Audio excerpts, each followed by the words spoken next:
With the state of today's economy, it is more important than ever to invest in products that last for years to come. As the seasons shift and get cooler, make sure your closet is stocked with durable layers that stand the test of time from American Giant. American Giant's clothes work harder and are wearable season after season. Their greatest hoodie ever made is made of the highest quality materials that are cut and sewn right here in the United States. So you're investing right back into your local community. Choosing American Giant means taking a stand for American manufacturing and hardworking Americans, something other mega corporations don't care about. From fleece to knit, all in a range of colors for versatile daily wear, American Giant delivers everyday pieces designed for everyday life. Feel the difference of quality made-to-last clothes from American Giant. Get 20% off your first order with code STAPLE20 at american-giant.com. That's 20% off your first order at american-giant.com with code STAPLE20. And, basically we just did all the lead nurture and all the admin work for gym owners remotely. And that has been a major success. And then just earlier this year, we launched the sister company, Remote Reinforcements, where it's more broad. We're not just saying we work with gyms. We work with any industry, realtors, home services, marketing agencies, and basically we'll plug VAs into your business at a low cost and then just get rid of all the busy work that most business owners don't like to do, and that they can pass off to somebody for $6 an hour, say, and then they can be freed up to sit back and relax and get ready for another exclusive episode of the Online Marketing Secrets Podcast with Lopez. This episode is brought to you by ERC. Let me ask you a question. Did you have a business during the pandemic with 5 or more employees? If the answer is yes, you might be leaving money on the table. All you gotta do is go to ercbankroll.com and you can get your money. The best part about this, it only takes 5 minutes or less to see if you qualify. Go to ercbankroll.com and put in your name, email address, answer 2 questions, click on the submit button, and you're done. It's that simple. And get your money. So don't wait. Go to ERC Bankroll. Welcome to another episode of the Online Marketing Secrets Podcast. I'm your host, Lopez. So like and share this episode. So like, share this episode. Any questions, any topic, any guests you would like me to bring on, send your emails at support@kingofcashflowwebsites.com or just click the link below. I want to hear your feedback. I want to hear what you think, any concerns, any help you might need when it comes to promoting your product and services. I got you covered. So send your emails at support@kingofcashflowwebsites.com or just click the link below or in the show notes. So with that being said, I have another special guest today. I have a treat for you today. If you ever wanted to start a gym or thought about, starting a gym, this is the show for you today, because my guest has done exactly that. Not only has he started 1 gym, 2 gyms, he started 6 gyms in 6 years. That's right. He started 6 gyms in 6 years. He owns not 1 7-figure business, but 2 7-figure business. And not only that, he went on to start a VA placement agencies where he helps business owners with almost any type of business problem you can ever think of, online and offline. So this conversation is going to be a treat. especially if you ever thought about starting a gym or starting VA placement agency. My special guest today is Dustin Bogle. Welcome to the show. So, where you from? So I am actually originally from California, and I moved to Dallas, Texas just 3 years ago, and born and raised California, man. So yeah, like that's kind of where the whole journey began. Not only fitness, business, just like everything kind of like branched out of there. So now, called Dallas home. Nice. Yeah, I've been down there, Dallas, like 4 months ago. Nice place, you know. Yeah. So how'd you get into fitness? So funny story. I actually was overweight as a teenager. I was 260 pounds. I'm a tall guy. I'm 6'2.5". So like I wear it really well. People wouldn't call me obese if they saw me, but like I was a hefty dude. And so actually a guy sitting behind me tapped me on the shoulder and he said, "Hey man, I go to the gym every day. Do you want to come with me?" And he could kind of tell I was a loner and I was quiet and I was like kind of introverted. And so we went to the gym and we hit chest, which I think gets any guy addicted to the gym. And from that day forward, I just committed to going with him every day. And I dropped 60 pounds of body fat. I got from 260 to 200. I had visible abs, defined arms. And I was like, holy cow, like this is life-changing. And it gave me so much confidence that at that day, I decided I wanted to go into the fitness business and help people get healthy and fit. And kind of was my entry point into business because it was something that I knew after I did it to myself, I knew I could teach other people to do it as well. Oh man, something so drastic, weight loss, especially where a lot of people struggle with. I could see why you would go in that direction, So how did you do that? How did it was strength training. Like when, again, I was 17, 18. So your hormones are like on fire. And so if you just apply the right stimulus to it, which is strength training and eating more protein, you'll get fast results. Now, it doesn't mean, people who are 20, 30, 40 should just throw in the towel and call it quits. But essentially, you are losing 4% muscle mass every year that you don't put resistance on your muscles. And so it could be weights, it could be push-ups, it could be going in a pool and pushing the water around. But basically, you are going to lose muscle year after year after year. So what people get wrong is they think when they're 40 that the clock has now started to work against them and that their metabolism slowed down because they're now 40.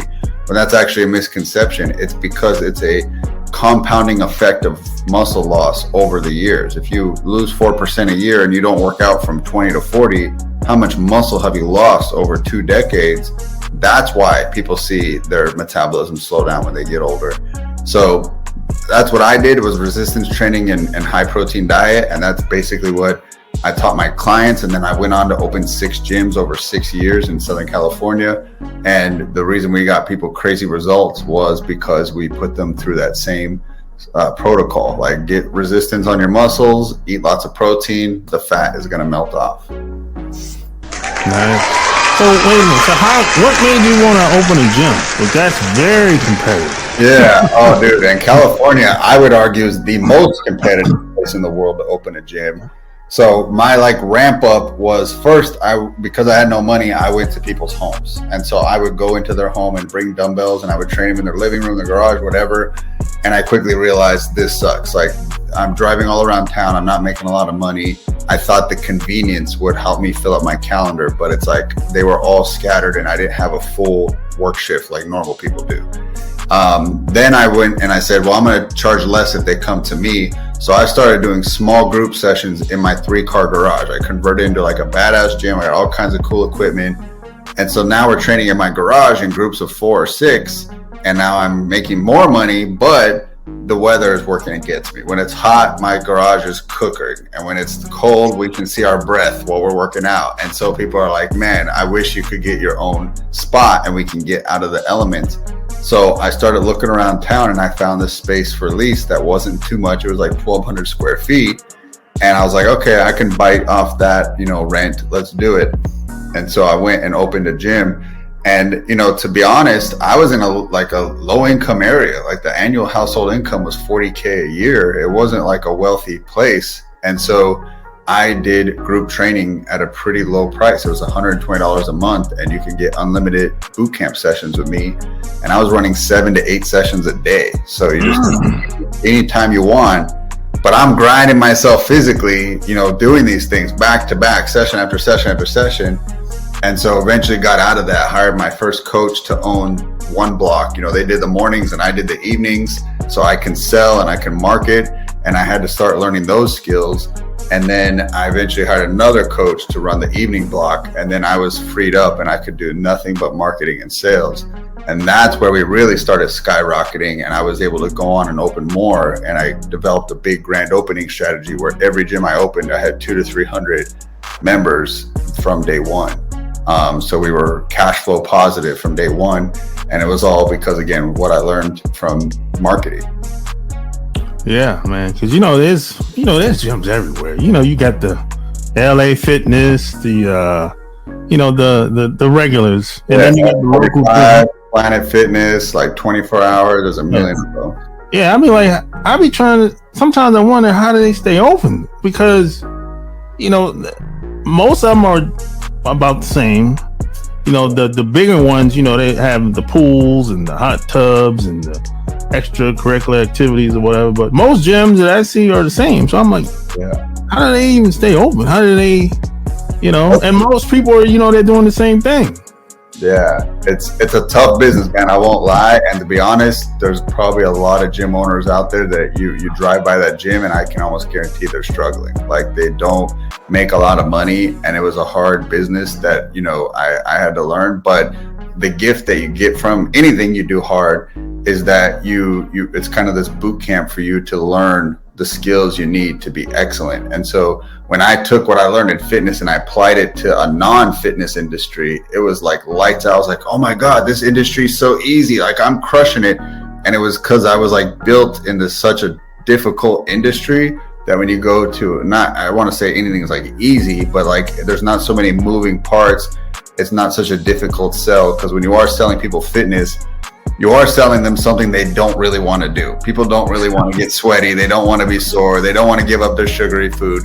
So it is a hard sell to change this person's habits, where if my plumbing is busted, I want this. I want to pay you. I want you my pipe fixed, come over here now and I'll pay you happily. And that's a different type of customer. When someone's happy to pay you money, when someone's fighting you for their money, I had to learn that, and I didn't think about that when I got into fitness. I just did what I loved because I loved fitness and it changed my life. But as I went through years of it, I was like, man, why is this so hard to sell? And I got a buddy doing roofing, and I got a buddy with, an ice cream shop, and like these guys are crushing it. It's like, oh, because they are taking money from people that want to pay them. People don't want to pay me. I have to convince them they want to pay me. Yeah, but there is a lot of struggling gyms, just, again, being honest. And so the ones that do learn the game can be very successul and amass wealth. But there's a lot who don't learn it, and they get stuck in the same place for a long time. Yeah. So how'd you learn marketing? So when I got into it, man, like Facebook ads just came out. And so I was hearing about it. A lot of other gym owners I talked to said, hey, you should try it out, give it a shot. I actually really enjoyed writing for my local newspaper. I was lucky enough to talk to them, and they gave me a local column where I could write a fitness and health piece every week. And that kept my phone ringing, to be honest. Like people kind of throw shade at these old school ways of marketing. But man, that grew my gym for a while. Like just giving every Thursday I had to submit an article, and I put my phone number at the bottom, and I got a steady amount of calls from that. And then I would post on social media, and I didn't know what that was, organic, marketing, but people found me, they friended me, and they would come and check out the gym. And then I started putting money into paid marketing when I learned about Facebook ads. And that's when it was like cheap. I was getting leads for $1 or less per lead.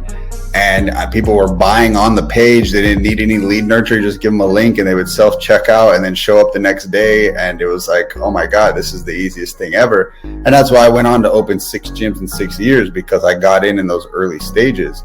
So one thing I always urge marketers to do is, like, a new platform comes out, at least give it a test drive, see what can happen there, because it's always served me well to get to a platform early on and beat everybody to it. And really, dude, it was no mentor, no course, no book. It was just doing it, just playing with it and learning and paying attention to what got people's attention and what didn't, and putting new stuff up. And I think I just did so many repetitions. That's how I learned that skill. Yeah, that's great, man. Sometimes experience is the best teacher, man. It might be bumpy along the ride, but you learn eventually if you just keep moving, you know? Yes. Yeah.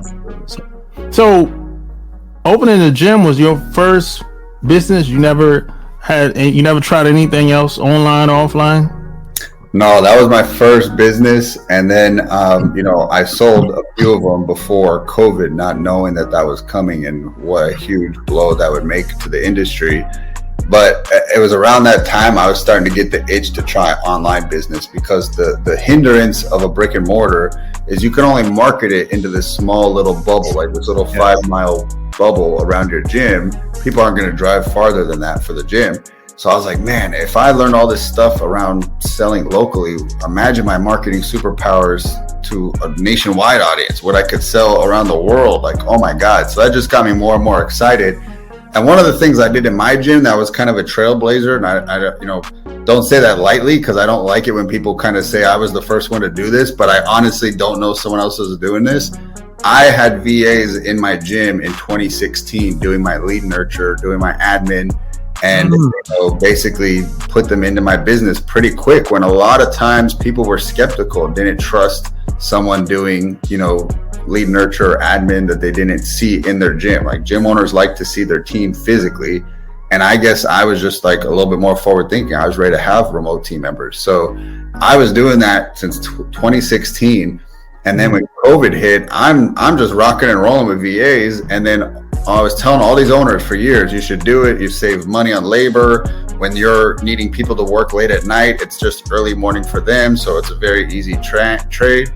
And they're like, no, I don't like that. And then COVID hit, and all these owners started calling me saying, I need someone to do sales remotely. We can't go into the gym. How did you find one? How do you trust them? How do you train them? Like, yada, yada. And that's where I saw the opportunity to turn it into a done for you service. And I said, hey, we'll do it. I've already been doing it for 4 years. Let me recruit the people. Let me train them on sales. Let me teach them how to run your CRM. And so we launched a company called Gym Reinforcements that just celebrated 3 years of operation in December.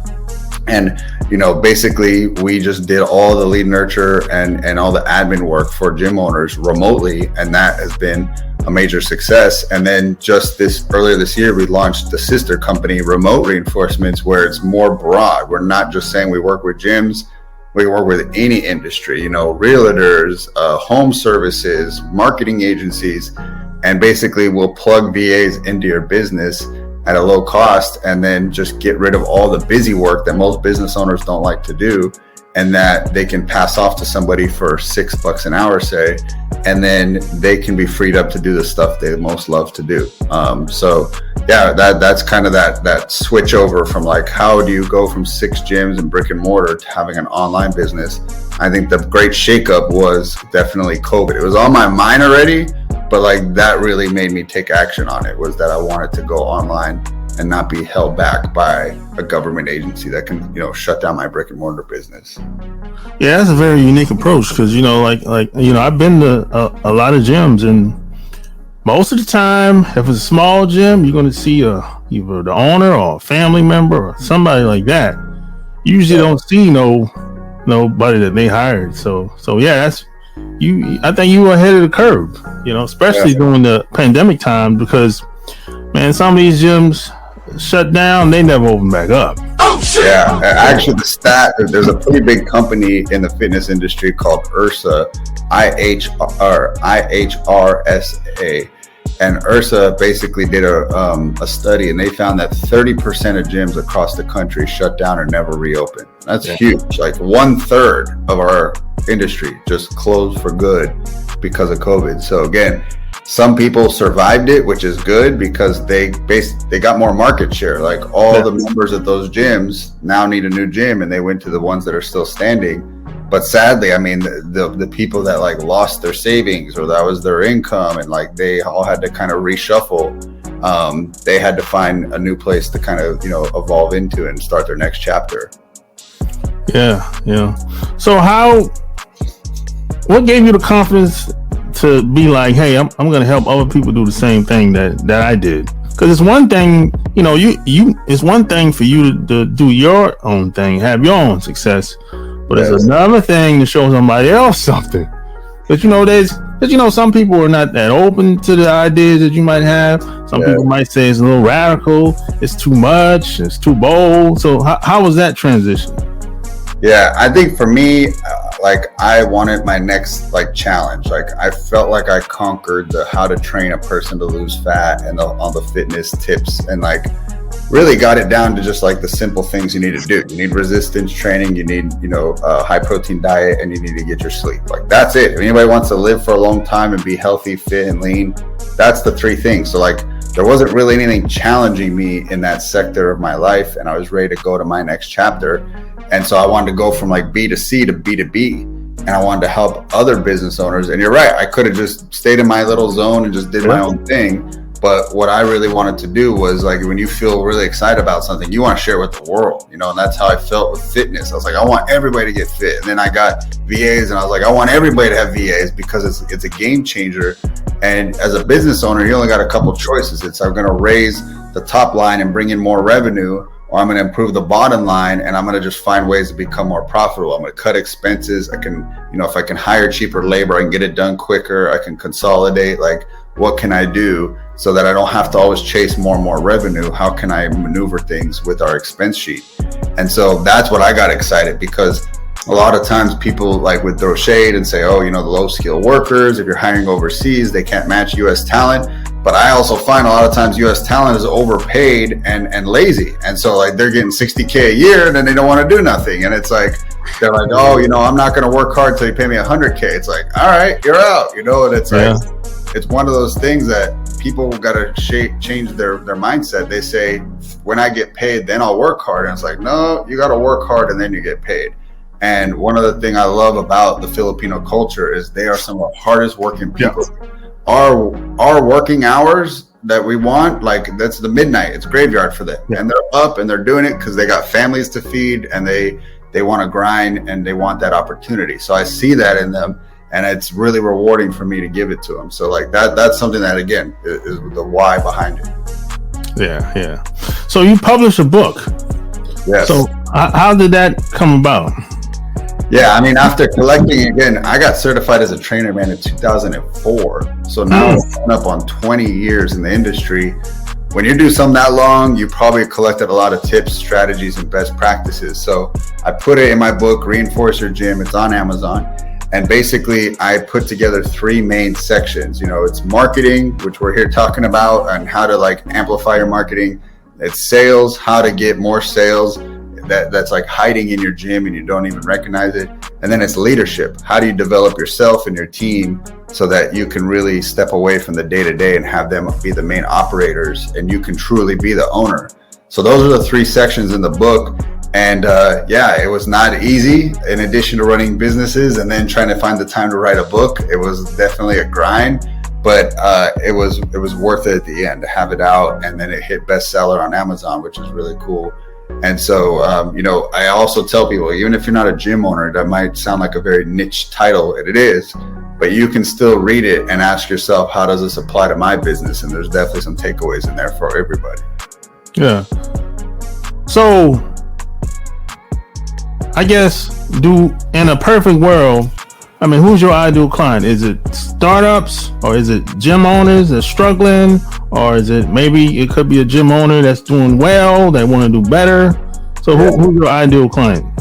It's definitely, there's two main people that I like working with. Definitely gym owners. They have to be at $20K a month for us to be able to have enough ability to help them. If they're just starting their gym, we're probably not going to be able to do a whole lot for them. It's basically, like you said, they're doing good and they want to go to excellent. So they got to be at least 20K a month in revenue as a gym owner.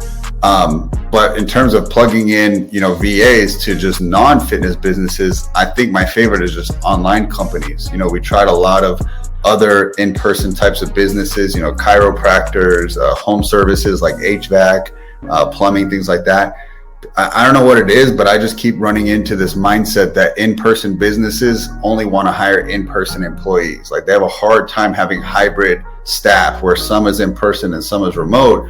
And so that mindset is what blocks us from being able to help them, where online companies are used to having online staff. Their whole staff is online. Their meetings are on Zoom. They're not in a conference room. So we love working with online companies, usually doing anywhere from 10,000 a month up to 100,000 a month is kind of our sweet spot. And basically we like coming in and relieving them of payroll and relieving them of low-level tasks. Like we basically go through a full audit. We have a checklist of over 70 things that we can do well, and we just see who can we help. It's like sometimes it is the owner, sometimes it's the right-hand person, sometimes it's frontline staff, and you're just looking at your team and asking yourself, how can I get more out of my highest paid team member? Instead of hiring more and more staff and adding more team member, more payroll, what if I bring in relief for them that's taking away the stuff that slows them down from their highest level tasks, right? So like a salesperson, you want them on more phones, you want them doing more texting, but when they have to stop and put the sale they made into the data entry, into the CRM, and they have to write out all the details and the notes from the call, like they're not making the business money, and they're basically a high cost data entry person.